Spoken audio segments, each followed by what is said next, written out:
Olá, seja bem-vinda ao canal Conhecer para Transformar. É um espaço para compartilharmos informações importantes que podem nos ajudar em nossa evolução. Eu fico muito feliz com esse nosso segundo encontro. É um novo encontro, não deixa de ser, né, gente? É o segundo. Este é o segundo episódio do livro Nos Planos da Morte, de Oswaldo Polidoro, neste EPED 2024. Só relembrando, EPED é o espaço permanente para o estudo do divinismo ou divino monismo. Ao longo desse ano, nós estamos abordando os livros que compõem a vasta obra de Oswaldo Polidoro. Para vocês terem uma ideia, este é o 11º livro que a gente traz aqui. Todos esses episódios estão disponíveis aqui no canal para você acessar. Então, vamos ao segundo episódio do livro Nos Planos da Morte.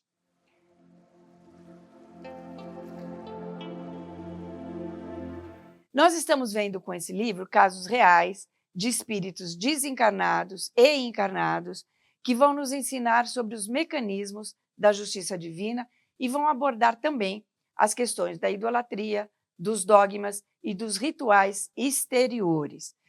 Nós vamos aprender quais são aquelas ações que vão dificultar nossa evolução e, pelo contraponto, quais são aquelas ações que nos ajudam nesse caminho de autocristificação. E é sempre melhor aprendermos pela história de outros, pelos erros dos outros ou as suas vitórias, para assim a gente evitar dores e sofrimentos desnecessários. É sempre melhor isso, tá bom? No primeiro episódio, nós vimos quais são os personagens dessa história. Vimos que a história se inicia com o desencarne de Bonifácio, que deixa uma viúva, a Catarina, e seus 2 filhos, Teodoro e Anita. Vimos ainda que Teodoro, então, com 16 anos, começa a se interessar pelas coisas do espírito, pelo conhecimento espiritual. Vimos que 4 pessoas vão ajudá-lo nessa jornada. Sua mãe, o farmacêutico anticlerical Tristão, a médium Senhora Alzira e o professor Lago. Em sua caminhada, o Teodoro vai aprender a história e os ensinamentos dos grandes mestres espirituais da humanidade, Rama, Krishna, Hermes, Pitágoras, Moisés, até chegar a Jesus, aprendendo com ele as leis fundamentais que regem o universo espiritual. Ele mesmo fala assim: naquele dia dei entrada aos mais vastos conhecimentos filosóficos, conhecimentos que, encimados pelas verdades evangélicas, deram-me a certeza de que somos de Deus, parte e relação. E eu quero ressaltar aqui que essas leis divinas que estamos abordando ao longo desse EPED 2024 não são novidades no planeta. Elas fizeram parte dos ensinamentos dos grandes mestres da humanidade, tendo esses ensinamentos sido finalizados em grande estilo pela vinda de Jesus. E o Teodoro vai continuar falando o seguinte: e ao falar em evangelho, peço que me entendam como de fato penso, em bases morais e revelacionistas, éticas e experimentais, aplicando o cérebro e o coração com o maior ardor possível, para concluir com justeza, acima de suposições supersticiosas, idólatras e conchavistas. Importante aqui destacar que o Evangelho de Jesus é a sua própria vida vivida e exemplificada. E esse exemplo está fundamentado nos 10 mandamentos, aqueles transmitidos por Moisés, e na prática mediúnica, que Jesus mesmo tornou pública. Então, são 2 fatores doutrinários fundamentais da doutrina de Jesus: os 10 mandamentos e as mediunidades. E aqui nós vamos lembrar os 10 mandamentos da lei de Deus, que são fundamentais para nortear na nossa vida. Vamos lá? Eu sou o Senhor teu Deus, não há outro Deus. Não farás imagens quaisquer para as adorar. Não pronunciarás em vão o nome de Deus. Terás um dia na semana para descanso e recolhimento. Honrarás pai e mãe. Não matarás. Não cometerás adultério. Não furtarás. Não darás falso testemunho. Não desejarás o que é do teu próximo. Então, muito importante esses 10 mandamentos. Dá uma decoradinha nele, tá bom? Essas simples e pequenas sentenças, cuja essência trazemos dentro de nós mesmos, é o roteiro prático de se viver em harmonia com a justiça divina. Se as contrariarmos, nos desarmonizamos e teremos que, no tempo e nas vidas, nos harmonizarmos novamente nas encarnações futuras e nos céus espirituais menos felizes. Mas vamos voltar ao Teodoro lá pelos seus 20 anos de idade, já bem preparado teoricamente e tendo mantido a sua conduta moralizada o máximo que ele pôde. Então, chegou a hora de ele iniciar a sua jornada mediúnica. Então, ele vai conversar com quem? Com a dona Alzira, com a senhora Alzira, que lhe dá conselhos muito importantes, que servem de base para todos nós, por isso que eu trouxe aqui. Ela o avisa que naquela noite ele iria ter um encontro com seu pai desencarnado e iria iniciar sua jornada mediúnica nessa vida. E lhe dá 3 avisos. Presta bem atenção porque ela serve muito para nós. Não perca essa grande oportunidade. Muitos pedem reencarnações e não as conseguem porque as esbanjaram com as brutalidades da vida. Gente, muito sério isso. Todos nós, em maior ou menor grau, temos responsabilidades espirituais a cumprir na encarnação. Seja participando de oração em conjunto, que são aqueles momentos em que, em conjunto, nós vamos orar para os que sofrem, orar pelo mundo, tendo como base os 10 mandamentos e a prática mediúnica. Ou seja indicando para alguém um livro, um local de orações mediúnicas, enfim, esse canal, qualquer coisa que leve ao divino. No livro Lei, Graça e Verdade, Oswaldo Polidoro fala da importância de aproveitarmos bem a encarnação. Ele fala assim: quem vai à reencarnação e não quer pensar nas sagradas finalidades da vida, por certo não lhe honra a grandeza da oportunidade. Malbaratar, quer dizer, desperdiçar uma passagem pela carne é preparar outra em muito piores condições. E o segundo conselho que a Alzira dá para ele é o seguinte: diante das dores do mundo, se lembre sempre da justiça divina, que a tudo controla e que a tudo põe cobro. Nós temos sim que ter empatia pelas dores dos nossos irmãos, ajudar sempre que possível, não julgar, não ficar falando, ai, vai ver que é karma, vai ver que fez algo errado. Não. Ter compaixão é a nossa regra. Mas principalmente conosco mesmo, não se revoltar contra Deus ou quando duvidar das leis divinas. Quanto a nós, nas dificuldades da vida, não ficar assim, eu não mereço, por que eu? Porque a gente falou no primeiro episódio, paciência, resignação e atividades espirituais. E o terceiro conselho dela: não se deixe envolver pelas artimanhas da animalidade, nem pelos gozos da fortuna temporal. Tenha Jesus como exemplo, procure ser útil ao próximo. Usar tudo que o mundo nos oferece, gente, não é errado. É legítimo que a gente tenha boa casa, bom carro, boa alimentação, lazer. O que não vale a pena é viver só em função disso. Nós temos que nos voltar para a dimensão espiritual da existência, para o cultivo da verdadeira irmandade, vendo no outro a centelha divina que ele é. Agora, no primeiro episódio, nós dissemos que iríamos contar quais eram as relações entre os componentes da família do Teodoro. E é o seu próprio pai quem vai esclarecer isso numa comunicação mediúnica. Olha o que ele fala assim: vocês, minhas vítimas de tempos atrás, foram para comigo pacientes e carinhosos. Compreende como Deus deseja que sejamos, irmãos queridos? Eu que lhes prejudiquei vim a ser seu amparo e tutor, para mais tarde cair doente e merecer a grande lição do amor. Eu que lhes fiz sofrer, agoniar e morrer tragicamente, de vocês mesmos recebi grandes demonstrações de amizade e de sacrifício abnegado. Gente, por causa dessas relações que fazemos, que nos ligam uns aos outros pelas vidas, para o bem e para o mal, é que a gente deve ter paciência na vida. Paciência não significa passar a mão sobre as cabeças, sobre os erros, mas tentar harmonizar as nossas relações, respeitando sempre as leis divinas. E aqui vale a pena a gente lembrar que a justiça divina existe em nós mesmos. Por quê? Somos pedacinhos divinos, centelhas divinas, então todas as leis divinas nos são internas.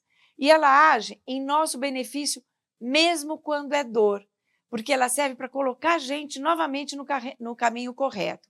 Mais ou menos assim, por exemplo, eu não escovo os dentes como eu deveria. O que acontece? Dor de dente, tratamento de canal, não é mesmo? O que eu aprendo com isso? aprendo a escovar os dentes direitinho, não é mesmo? Ou pelo menos deveria aprender. É assim com a justiça divina. Sempre vai nos colocar novamente no caminho evolutivo. Ela é essencialmente evolutiva, ela não é punitiva. Punitiva, como diz Oswaldo Polidoro no Evangelho Eterno. Veja bem, a justiça divina existe para obrigar no sentido do equilíbrio ou da harmonia, facilitando ao espírito a tarefa de discernimento das leis divinas, fora das quais ninguém desabrochará as virtudes divinas que contém em potencial. Ou seja, pelas consequências que eu sofro pelas minhas ações, eu aprendo o que devo ou o que eu não devo fazer e como funcionam as leis divinas. É isso que quer dizer discernimento das leis divinas. Nesse caso, o Bonifácio, o pai da família, havia sido um cruel inquisidor com aqueles que nessa encarnação agora eram seus filhos e a sua esposa, a Catarina. Nessa encarnação, ele cuidou deles como provedor do lar, ficou doente, recebeu carinho e cuidados. Desse modo, as relações se harmonizaram e cada um agora poderá seguir em frente, juntos ou não, como eles escolherem. Mas você pode perguntar, mas os filhos e a esposa não haviam feito mal a ele, não é mesmo? Mas a gente não sabe quantas mágoas e ressentimentos eles guardavam. E agora, as mágoas foram suplantadas pelo carinho dos laços familiares criados nessa encarnação. Foi a justiça divina agindo no reequilíbrio de todos, uns se redimindo, outros perdoando através dos afetos construídos. Vamos agora ao primeiro trabalho de Teodoro com seu pai, em resgate de um espírito que estava em um céu trevoso. E aqui vamos lembrar a fala de Jesus lá do primeiro episódio, quando ele disse: Deus não é de mortos, mas de vivos, e sereis como os anjos do céu. Olha só, aqui o Teodoro, que era um espírito encarnado, à noite, quando dorme, sai do corpo e vai trabalhar no plano espiritual junto com as legiões de trabalhadores espirituais, os ditos anjos do céu. Por isso, Oswaldo Polidoro sempre recomendou duas coisas. Primeiro, que tivéssemos um comportamento decente, segundo os 10 mandamentos, e que fizéssemos oração à noite na hora de dormir. Ele dizia assim: na hora de dormir, aos homens fazer a oração de Bezerra de Menezes e às mulheres fazer a oração da Maria, para que possam trabalhar no espaço enquanto o corpo repousa. Voltando ao caso, é o caso de um espírito chamado Jonas, um clérigo fanático, que a gente vai descobrir mais tarde que foi um inquisidor também e que deveria ser recolhido do lugar triste em que ele estava. E por que coube ao pai de Teodoro resgatá-lo? São aquelas implicações kármicas que estabelecemos em nossas encarnações, como a gente disse no primeiro episódio. O próprio Bonifácio explica por que coube a ele ir ajudar esse irmão em sofrimento nas trevas. Ele fala assim: nós cometemos grandes erros com o nome de Deus e do Cristo nos lábios. Nós fomos verdadeiros hereges. Os nossos crimes trazem as marcas da traição, porque em nome de Deus matamos e fizemos cruezas tremendas, enquanto vivíamos recitando a lei e pronunciando orações invocativas e de louvor. Aqui, ele está falando lá da época da Inquisição, em que os médios foram perseguidos, torturados e mortos de formas terríveis. E isso, gente, tudo em nome de Deus, do mesmo Deus cuja lei moral diz: não matarás. Então, pela justiça divina, eles estavam vinculados, emaranhados nas vidas, na encarnação e no plano espiritual, ou seja, estavam vinculados na existência no plano geral. Erraram juntos, juntos deverão se reerguer. E aqui eu quero pontuar que todo erro coletivo é maior e pior do que o erro apenas individual. Quando nós erramos só a gente, tudo bem, mas quando a gente desvirtua o caminho de outro, é mais grave. O próprio Bonifácio aprendeu essa lição, ele fala assim: a regra no mundo é que cada qual tem o direito de defender aquela causa que julga ser justa ou a melhor. No entanto, aquilo que é justo ou melhor, segundo o critério humano, pode estar em desacordo com a lei de equilíbrio, vindo registrar agravos, e agravos que deverão ser desfeitos através de obras, assim como através de obras foram levados a termo. Então, gente, muito cuidado com a escolha das causas que a gente defende, principalmente hoje em dia. Cuidado com aquilo que a gente divulga. Vamos nos lembrar sempre de Judas, lembra? Ele tinha boas intenções com relação ao aspecto material da vida, a libertação de Israel. E o que aconteceu? Todos sabemos, não é mesmo? Resultou na prisão e morte de Jesus. Então, ao defendermos ou promovermos uma causa religiosa ou não, uma ideia qualquer, sempre devemos nos perguntar: ela é justa? Está de acordo com os 10 mandamentos? Está de acordo com o que Jesus exemplificou em vida? Se sim, ótimo, vamos em frente. Ou, ao contrário, ela fomenta discórdia, injustiças, privilégios, né? Se a resposta for sim, vamos recuar, guardar para nós nossas convicções, para não nos enredarmos no karma coletivo. Sabe uma coisa que me chamou muita atenção nesse livro? Foi a questão do karma geral e karma individual. Ele comenta no livro que o desencarne liga o espírito a si mesmo, à sua história, ao seu karma geral. Ele se reintegra ao seu karma geral. E karma geral aqui é aquele karma que diz respeito não somente à última encarnação ou vida que acabamos de deixar, mas a todo o nosso histórico, tanto aquele histórico dos erros e acertos individuais apenas, quanto aqueles em que influenciamos outros espíritos a errarem ou acertarem, a evoluir ou a estacionar em sua evolução. No livro Textos Divinos 1, de Oswaldo Polidoro, ele coloca assim: em todos os acontecimentos está a possibilidade para os filhos do princípio, no sentido de contribuir para o melhor ou para o pior, daí extraindo para si mesmos vantagens ou desvantagens perante a justiça divina. A responsabilidade cresce ou diminui, olha lá, na razão direta em que for mais ou menos de alcance coletivo. Então, é assim, se é assim com as causas humanas, imagina aqueles erros contra Deus, contra Jesus e a revelação. A revelação ou prática mediúnica está na base de todos os ensinos dos grandes mestres da humanidade, porque ela é instrumento de instrução, consolação e advertência, porque ela é a atenção do Pai Divino para com seus filhos, ou seja, para conosco. Em todos os livros sagrados da humanidade, nós vamos encontrar o exercício das mediunidades, principalmente na Bíblia judaico-cristã.